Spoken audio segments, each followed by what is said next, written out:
Power Play Chess, brought to you in association with Kagi. Hello, my name is Svetlana and welcome back to the analysis of round 7 of the Women's Candidates Tournament. Today, I wanted to show you an amazing game that happened between Lei Tingjie and Vaishali. This game was full of wild tactics and it was the only decisive game of the round. Previously, Tingjie and Vaishali have never played against each other, so this was going to be their first matchup. Let's see how it goes. Tingjie playing as white started with e4, to which Vaishali with black replied with e5. There were no major surprises out of the opening, and we went for a very classic Italian setup. So here, white defends the pawn with d3, castles, and then after d6, just c3. Very classical Italian setup so far. Essentially, in these middle games, there's a few different blends. From white, we usually see things like h3, rook e1, knight d2, knight f1, knight g3 trying to aim for an f5 square, and also d4 at a convenient moment. From black, the plans are actually quite similar. They're also most likely going to castle, play a6, h6, maybe bishop to e6, and oftentimes also try to occupy the f4 square, for example, with the moves like knight e7, knight g6, and then knight to f4. And similarly as white, they might try to go for a d5 pawn break. So these positions are seen very, very often at high level, and they're fairly well known. So let's see how it unfolded in this game, because it was slightly different. However, these plans are very flexible and they're usually long, maneuvering middle games until tactics start happening. But in the game, Vaishali goes for a5, which is a bit of a rare line, but it still exists. It's not completely new. The idea is very similar as in a6, just to have that square for the bishop to retreat, if anything, and potentially preventing any b4s that white might want to play. So now Tingjie continues all of these main plans that I've mentioned with knight to d2 and with rook to e1. Meanwhile, Vaishali tries to exchange one of white's strong bishops, bishop to e6. Now, if the bishop was on b3 at this point, then maybe that bishop could have considered going back to c2 and avoiding that trade. And white does that a lot in these positions. But here, there's not really an option to avoid this trade if black wants to take it, so we leave the bishop there for now. So we play very typical moves h3, h6, just preventing anything on the g4 squares with the knight or with the bishop. And at this point, I've mentioned that white often wants to not trade this bishop for now, and she does decide to go for it with bishop to b5. Now, black might not want to ruin the pawn structure for now and repositions the knight onto potentially g6 and f4 later. And it is interesting that when I looked up this position, there was a game played between Nakamura and Ding at the previous candidates. But that game continued in an interesting fashion. It continued with queen to b8. And now that white took, black took, we have the open b file for the queen or the rook in the future. And that game ended in a draw there, and it's just interesting that it was played in the previous candidates, this exact line. Now, in this game though, Vaishali went with the knight, and Lei Tingjie thought it was a good moment to open things up in the center with d4. Now, here, there were a lot of games that continued from black with just the capture, and after a capture, bishop goes back to a7, and the game goes on. This would be a rather typical position and pawn structure. But in our game here, Vaishali went bishop b6, and we are now in a completely new territory.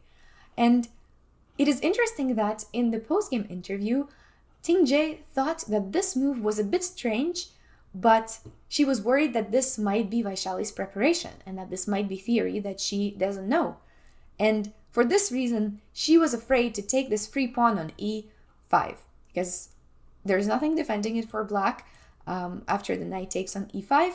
And I am not entirely sure what Vaishali's plan here was, but this looks like a solid extra pawn. Of course, Black can still try to play for some initiative with, let's say, queen to d6 or knight to g6 is probably the best move in this position. But once again, it's just an extra pawn. There's no way for Black to really gain it back, and this was completely possible for White to take. Maybe either Vaishali confused some lines, or maybe this was some sort of preparation, but I feel like it might have existed in a different line where the bishop goes to b6. So it is surprising that she doesn't take the pawn and instead goes for bishop to d3. So now Black is going to kind of try to defend this pawn with the rook on e8. So now, taking on e5 is not as good, because then the bishop is also standing on d3, then the rook is also helping on the e file. So taking the pawn is not as advantageous now, and instead Tingjie just decides to go for the regular plans with the knight to f1, the plans that she has seen before. But she will no longer have the chance to take that pawn, and now Vaishali takes it herself, defining things a little bit more in the center. White has two options of recapture. They can recapture with the pawn here, which is not what happened in the game, and the reason might be that White didn't like that Black has this forcing move with d5, and that forces White to close the position a bit more and allow the knight to invade onto e4. And for example, after something like this is a lot more of a typical pawn sacrifice for Black in these positions, where the bishop is strong.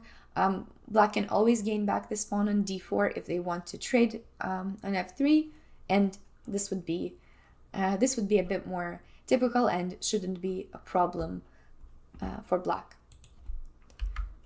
Instead, she recaptures with the knight, so making not putting that pawn in the center, and now d5 is going to give White a bit more options. They will not have to necessarily close the position, and they will also be able to trade. So in the actual game, we continued with knight g6 for now, knight to g3, so just putting the knight onto their regular squares, and now bishop to d7. Perhaps she decided to avoid that knight for bishop trade, or just open up the e-file for the rook. And White here is also not sure where to put the bishop, because all of these ones are taken. Bishop e3 runs into d5, and if we decide to take and take, we're going to have to think about the knight capturing this bishop. So instead she goes bishop to d2. It looks weird, but there was not really any other good place for that bishop anyways. Now, Black decides to activate the knight on a really good square on e5. The bishop has to move from the attack, and now d5. Finally, we get some action in the center. White took the pawn, knight takes on d5, and the pawn structure is looking more symmetrical now, with nobody having more or less space in the center. Tingjie continued with queen to b3. Vaishali played c6, just defending the knight, and now White plays knight to e4. And I don't know about you, I find it very amusing that there's 4 knights in the center right now. It's quite a strange position. I don't think I've seen this very often in my life, just having these 4 knights there without getting attacked. But it is a bit of a strange position out of the Italian, that there's no more pawns left in the center. Now, here Black could have perhaps overtaken a bit the initiative with something like a4, and the queen doesn't have a lot of great spots. Maybe it has to try to go to a3, and after queen to h4, I feel like this could have been Black's chance to start some initiative on the king side, while White's queen is stuck a bit on the queen side for now. So this might have been Black's good shot to take over the initiative, but instead she went for something a bit simpler with queen to c7, and now White decides to prevent that a4 plan with playing a4 themselves. Now the pawn structure is completely symmetrical, and it looks very calm, but soon we will get to the exciting tactics. Black brings the rook to the d file, White brings their rook, and now every single piece is developed, standing on a relatively good position, but now they both have to try to figure out what to do. how else to improve, which weaknesses to even attack, because this looks so symmetrical. Basically, the only difference is the queen and the bishop from both sides, which is a very funny position to have. And Vaishali now wanted to change a bit, improve at least one of the pieces, and she goes knight to g6, perhaps trying to play with the knight to f4. And it was possible to do other things, for example, define the pawn structure in the center with bishop to d4, and after white has to recapture, we have this isolated queen-pawn type of position, but white has two bishops in return. So some advantages, some disadvantages here, probably around equal in all of these lines regardless. But she goes for knight g6 in the game, and both of them are just shuffling around for now. The bishop to c1, it wasn't doing anything useful on d2 for now, and bishop to a7. So they're both trying to figure out where their pieces even belong. This one might be trying to come to b8, making some mating threats. At this point, Tingjie starts to play a bit more for the initiative. She goes for c4, wants to define the knight's intention and kick it away from the center. This knight could have tried to go to f4, after which white probably would have replied with c5 regardless, but maybe she didn't want the knight to be here and to be in an unclear spot when this knight also wanted to go there, and instead played knight to b4, which restricts the queen a bit more, maybe restricts this bishop. But I really like this next move from white. She plays c5, and now our pawn structure is no longer symmetrical, and white gains a lot with this move, in my eyes. First of all, the d6 square can be taken by the knight, not immediately because this pawn is attacked, but eventually this is an amazing square for the knight. And also, this pawn move really starts restricting the black bishop. It doesn't have a lot of squares, and it can no longer work well on this diagonal that it was active on the whole game. So now, because this pawn went away from c4, the knight decides to return to its best square, to the outpost on d5, after which white activates the pieces a bit more with bishop to c4. So we are going to start seeing some tactical ideas from now on. It's going to heat up a bit more from now on. At this point, it was best to play rook to e7 for black, maybe try to double the rooks on either one of the files, but white cannot take this knight in this position because the bishop has a lot of discovered threats. For example, bishop takes on a4. So it was not necessary to defend this knight, but black did it anyway with bishop to c8. So also returned the bishop back in a funny way, the same as white did a few moves ago. And now we see the next move, which was correct by Tingjie. It was bishop takes on d5. And now black cannot take back with the rook, which is a bit unpleasant, because if rook takes, there's knight to f6, a really great tactic here, winning the rook on e8 because the knight is making a check and black has to defend against it. So rook to d5 would be a huge blunder, but Vaishali doesn't go for it. She takes back with the pawn. And there is now a precise in-between move for white. Even though the knight is attacked on e4, instead we play knight to b5, which is an important move because, first of all, we're still keeping our defense on the c5 pawn, but more importantly, we're attacking both the queen and the bishop here. And Vaishali makes a logical move, defending the bishop with queen to b8, but this actually ends up being a very important mistake. Instead, she had to find queen to e5 and playing on that idea that the knight is also attacked, so that if white even takes that bishop, then we get their knight back in return. Instead, she plays queen to b8, which looks logical for now, but at this moment, there was an absolutely amazing tactic that white had. Tingjie didn't find it in the game, but you can now take this chance to find it yourself. if you want, you can stop the video and look for an amazing move here for white. So, if you're ready, let's see the variations. In the game, Tingjie played knight to a7, so this was not the move, and we're going to take a look at it, how the rest of the game unfolded. There's essentially two other options to take a look at.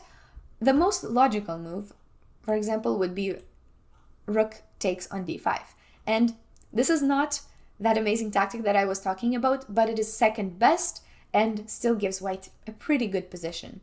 One of the issues with rook takes on d5 is that black has bishop to e6, which is all good. We don't lose the rook because we have rook to d8 capture, and after queen d8, we have to move the queen, let's say queen to c3, and bishop to d5. White is doing pretty good, but they have to make some complicated decisions with where to put the knight. For example, try to find this knight to f6 tactic once again to then capture this bishop over there. And, you know, the game goes on. White is better, but this was not that winning tactic that just wins very confidently. So instead, I don't know how many of you found it, but I thought it was an absolutely amazing move here to play queen takes d5. So the idea here is that exact same knight to f6 plan, but if black captures our queen, which essentially they have to, I don't really see what else they can do. Let's say they try to defend the rook on d8 and play bishop h3 or bishop anywhere, then we can simply place the knight onto d6 and just have a completely dominating position. So instead, black would have probably had to take at this point, and this would lose to knight to f6. It looks like we're sacrificing so much material. We just give away a queen, now we also give away the knight, but there is a point to all of it, and it is that we gain back not just one rook on e8, but actually also the second rook on d5. And this is probably the hard part. It is to evaluate this position. If we just count the material, we see two rooks for white and a queen and a piece for black, which sounds like a pretty good trade for black. They should be up just based on material. But if you look at black's pieces, none of them can actually move. This bishop is tied because of the spin. This bishop also has no squares, and the queen is tied to the defense of both of them. This knight can move, but the question is where. It cannot really attack that many things from white. I'm sure it can go to e5 or h4, but white has a really serious next threat, which is rook to d8, which not only threatens this bishop, but it also is going to start threatening some checkmates. Not checkmates, but things on the king side. So it's a completely winning position for white. It's a bit hard to see at first, but if you just see this rook to d8 threat next, there's no way for black to defend against it. It's a very remarkable position and would have been insane to actually see this in the game, but let's see what happened instead. So after queen to b8, she takes on a7, and Tingjie has 14 minutes at this point to Vaishali's only 2 minutes, so I really think that if she had found that queen d5 tactic, she could have brought it home, but instead she brings the position back to equal with her knight to a7 move. And the reason why this spoils white's advantage a little bit is because you trade that beautiful knight on b5 that had so many opportunities for that bishop on a7, which was one of black's weaknesses, and a piece that wasn't doing much before. Maybe she thought that this was an improved version of the pawn capture, so now she captures on d5, but black has bishop to e6 here, so that's a similar idea. New Ensure Life Strength Pro Dual Action Formula. With Ensure, I found strength for life. Stay in your prime. And here, of course, white has to move the rook to d8 and take a rook in the process, because there was kind of a pin there, but as we saw, this rook to d8 idea makes it work. And now something really tragic happens. Vaishali is really low on time, and she instantly takes back the rook, which ends up being the losing move of the game. But I am sure that maybe 90% of us would have also taken the rook without any hesitation, but it was absolutely necessary for black to find bishop takes b3. Now, at this point, I understand that it looks a bit unpleasant to play with a queen against the two rooks, so now black doesn't have extra pieces anymore. It's just the two rooks against the queen, but this position is equal. I'm sure that it's more pleasant to play for white, but I would say that the queen will be active eventually, and black will get some counterplay for sure. Maybe even take this pawn on a4 at some point. So this one would have been equal, and this was black's best chance of the game, but instead she instantly takes the rook, which looks so natural and what most people would play without even considering the other option as much. White has queen to c3 here. Everything looks normal, but the position is very tough because black, first of all, is lacking a pawn, which is a pretty big deal on the queen side, but it is also just the piece activity. The queen, white's queen is doing a lot, while black's queen has to find ways to be useful in the game. So black tries to trade these pawns on the queen side, just so that it becomes a bit easier to play. But white finds a really good plan now. She plays b3 with the idea of bishop to b2, which will be really, really strong on this diagonal, which we will see is going to be the idea that wins white the game. Vaishali goes bishop to f5, and now white finds an amazing tactic. You can once again try to get it yourself, but I will show it to you. There's a lot of different ways that white can go on here, but I think she found a really nice one, knight to f6. Now, the point is that if black takes back this knight, we're going to play queen f6, both attacking the rook and threatening bishop to b2 on the next move. But once the bishop gets there, the checkmate is going to be pretty much unavoidable on g7. The queen just doesn't have enough time to get to the defense of the king. So instead, white's pieces are just too strong now. Black doesn't have an option but to just move away the king, and white finds bishop to h6, opening up the king even more. And the problem is, if black takes back, then we have knight to h5 with the checkmate coming up on g7. So in the game, Vaishali goes b takes c5 and knight to h5. Now, there were a lot of different other ways to play for white, but knight h5 just attacks this pawn way too many times, and the black's king position just falls apart. Overall, it was a very beautiful game by Tingjie,